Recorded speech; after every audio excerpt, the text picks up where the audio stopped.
नमस्कार, आदाब। आप देख रहे हैं खबर अड्डा और मैं हूं आपके साथ सुम्बुली रम। दोस्तों, बिहार और दिल्ली के बीच सब कुछ नहीं है ठीक। मेरा मतलब है जेडीयू और भाजपा में सब कुछ ठीक नहीं चल रहा। सियासी पारा बिल्कुल गरमाया हुआ है। नीतीश भाजपा की हरकतों से हड़के हुए हैं, तो वहीं दूसरी तरफ नीतीश पर भाजपा भी यू टर्न मारने की पूरी तैयारी में लग गई है। जी हां दोस्तों, पिछले एक हफ्ते से नीतीश कुमार खबरों में बने हुए हैं और अब जो इन तमाम अटकलों के बीच बड़ी खबर सामने निकल कर आ रही है वो ये कि नीतीश अकेले प्रगति यात्रा पर निकल पड़े हैं। तो एक साल बाद होने वाले चुनाव के लिए अभी से घमासान शुरू हो गया है और सवाल ये खड़े होने लगे हैं कि क्या एक बार फिर से भारतीय जनता पार्टी ने यू टर्न ले लिया है। हम ऐसा इसलिए कह रहे हैं क्योंकि भाजपा के प्रदेश अध्यक्ष ने अपने बयान से पलटी मार ली है। तो इस पूरे मामले पर वीडियो में चर्चा करेंगे, इसलिए आप अंत तक जरूर बने रहिएगा। तो दोस्तों, बिहार में यह सवाल सबसे ज्यादा पूछा जा रहा था कि एनडीए, जिसमें नीतीश कुमार जैसे बड़े नेता हैं जो जमाने से सियासत में बने हुए हैं, और एनडीए में बीजेपी है, चिराग पासवान है, उपेंद्र कुशवाहा है, जीतन राम मांझी और पशुपति पारस जैसे नेता हैं, तो उस एनडीए में मुख्यमंत्री पद का चेहरा कौन होगा, क्योंकि अब दावेदारी की भीड़ सी लग गई है।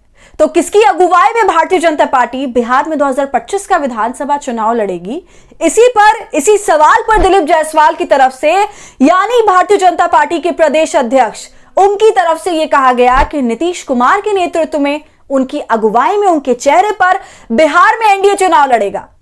तो यह एक बड़ा बयान था और इस बयान पर शायद भाजपा ने अपनी पार्टी के प्रदेश अध्यक्ष के कान मरोड़ दिए, इसलिए उन्होंने फौरन अपने बयान की मरम्मत करके जनता को परोस दिया।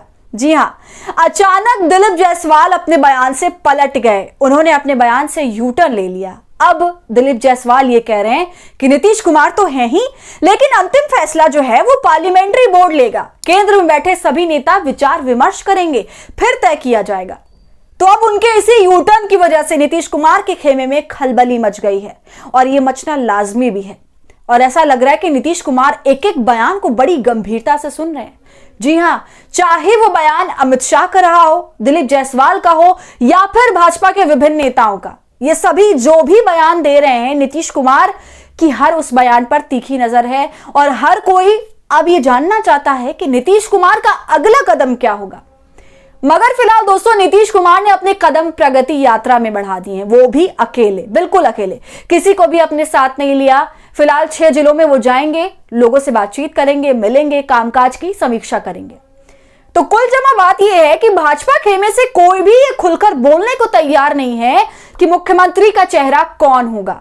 हालांकि इस बात में कोई भी दो राय बिल्कुल भी नहीं होनी चाहिए थी, सीधा नीतीश का नाम लबों पर होना चाहिए था। मगर भाजपा तो ठहरी भाजपा, उसे अपनी राजनीति करनी है और वो कैसी राजनीति करनी है हम सभी ने महाराष्ट्र में देख लिया। और अब ये सवाल भी तेजी से खड़ा हो गया है कि कहीं भाजपा नीतीश कुमार के साथ भी एकनाथ शिंदे वाला हाल न कर दे। एकनाथ शिंदे, जिन्होंने बगावत करके भाजपा का साथ दिया, महाराष्ट्र में सरकार बनाई, उसी के साथ भाजपा ने खेल कर दिया और मुख्यमंत्री पद तो छोड़िए, गृह विभाग तक उन्हें नहीं दिया गया। वो कहते रह गए, चीखते रह गए कि उन्हें दे दिया जाए, लेकिन फिर भी ऐसा नहीं किया गया और उप मुख्यमंत्री का लॉलीपॉप थमा दिया गया और अंत में शिंदे को इस लॉलीपॉप को स्वीकारना भी पड़ा, क्योंकि कोई और विकल्प शिंदे के पास बचा ही नहीं था। भाजपा बहुमत से जीती थी, ज्यादा सांसद भाजपा के पास थे, तो एक तरह से भाजपा ने शिंदे को उप मुख्यमंत्री बनाकर उन पर एहसान जैसा किया। तो हर राज्य में भाजपा यही खेल खेलती है और बिहार में भी लगभग ऐसा ही सीन बनता नजर आ रहा है। जी हां, लेकिन अगर शिंदे और नीतीश के कद की बात की जाए तो दोनों में जमीन आसमान का अंतर है दोस्तों। नीतीश पुराने खिलाड़ी और शिंदे का कद उसके मुकाबले बहुत नीचा है। खैर, खेल किसी के साथ भी हो सकता है, ऐसा बीजेपी दिखाती आई है। तो शायद नीतीश कुमार को लगता नहीं होगा कि अमित शाह उनके बारे में भी एकनाथ शिंदे जैसी ही विचार रखते हैं। तभी अरविंद केजरीवाल की चिट्ठी मिली और नीतीश कुमार ने खामोशी अख्तियार कर ली। बिल्कुल एक हफ्ते के अंदर उनके ऊपर प्रेशर आ गया और अब प्रगति यात्रा का पोस्टर उनके मन की बात कर रहा है। जी हां दोस्तों, असल में अमित शाह से जब एक इंटरव्यू में बिहार में एनडीए के लीडरशिप के बारे में पूछा गया तो उन्होंने कहा कि फैसला बीजेपी के संसदीय बोर्ड में होगा और नीतीश कुमार तो बेचारे ये मानकर चल रहे थे कि बिहार में एनडीए के नेतृत्व को लेकर फैसला तो हो ही चुका है, फिर संसदीय बोर्ड में फैसला लिया जाना तो बीजेपी का बिल्कुल नया स्टैंड लगता है। अमित शाह का यह बयान महाराष्ट्र विधानसभा चुनाव से पहले एकनाथ शिंदे को लेकर कही गई बात जैसा भी था।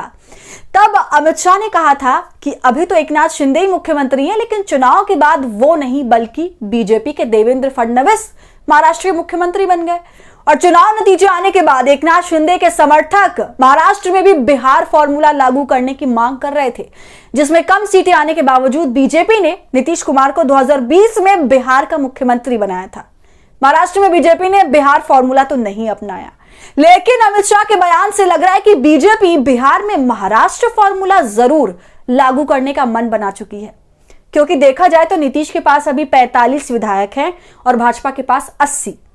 तो बीजेपी जेडीयू से आगे चल रही है, लेकिन मजबूरी यह है कि भाजपा नीतीश कुमार को इग्नोर भी नहीं कर सकती और उनसे अलग भी नहीं हो सकती।